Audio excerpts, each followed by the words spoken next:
بسم اللہ الرحمن الرحیم۔ السلام علیکم زینب ٹی وی کے ناظرین، آج کے درس حدیث میں خوش آمدید۔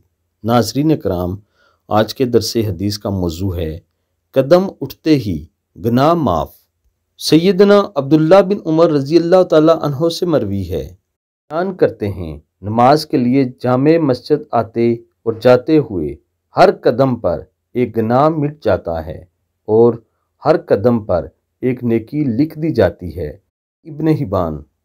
ناظرین کرام، مفہوم حدیث یہ ہے کہ ہر نماز کے لیے جو انسان مسجد کی طرف جاتا ہے، اس کے جاتے ہوئے اور واپس آتے ہوئے جتنے قدم وہ چلتا ہے اتنے گناہ مٹ جاتے ہیں، اور ہر قدم کے بدلے میں اللہ تعالیٰ ایک نیکی لکھ دیتا ہے۔ اس کے علاوہ نماز کا ثواب علیحدہ ملتا ہے، یعنی یہ بہت ہی بڑا اور خوبصورت پیکج ہے۔